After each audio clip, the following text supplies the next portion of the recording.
Welcome to The Explainer.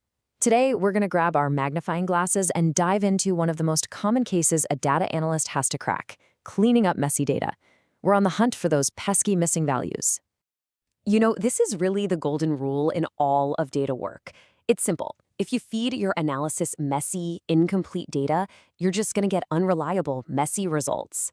So if we want insights we can actually trust, we have to play detective first and clean up the scene.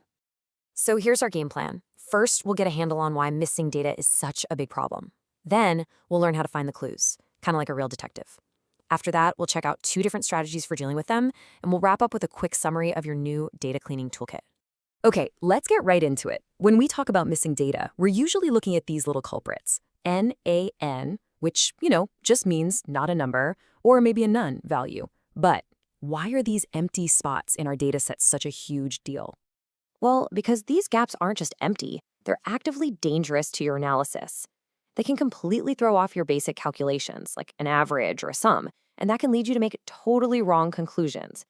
Even worse, they can make machine learning models just give up or cause your entire program to crash. Seriously, this isn't just a small annoyance, it's a critical flaw.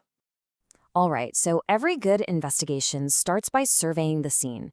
Our first job is to get a really clear picture of where the data is missing and just how big the problem is. We've got to know what we're up against. Take a look at this sample data. This is our first piece of evidence. We've got columns for names, marks, and cities. And yeah, at a glance, it's pretty easy to spot a few clues. There's a missing name here, a missing mark over there, but this is just a tiny sample. Now, imagine this table had, say, 50,000 rows instead of just 5. Trying to find every single NaN just by looking at it? No way. It'd be impossible, and you would for sure miss some. We need a systematic, totally reliable way to audit our data. And for that, we've got this amazing 2-step command in Pandas, .isNA.sum. It's so cool. First, .isNA scans your whole data set and basically creates this map, marking every missing value as true. Then you chain on .sum, and it just adds up all those true values for each column. Bam, a perfect count. And this is what you get. A simple bar chart like this, straight from that command, instantly tells us that our marks column is missing 2 values, name is missing 1, and our city column is totally clean. Now we know exactly where to focus our investigation. Okay, so now that we've found the problem areas, we come to a fork in the road. We have 2 main strategies we can use. Do we go with the drop strategy and just remove the evidence entirely? Or do we try the fill strategy and attempt to intelligently reconstruct what's missing? Let's check out our first option, the drop strategy. This is the most direct approach. If a record is incomplete, well, we just get rid of it. It's super fast, but you gotta be careful because it can be a bit destructive. The function for this job is .dropNA. And yeah, it's easy to use, but word of warning. If you just run it without any extra instructions, it's going to remove any row that has even 1 missing value, and that could accidentally delete a huge chunk of your precious data. A much safer way to use it is with the subset parameter. This lets you tell Pandas, hey, I only care if this specific column is empty.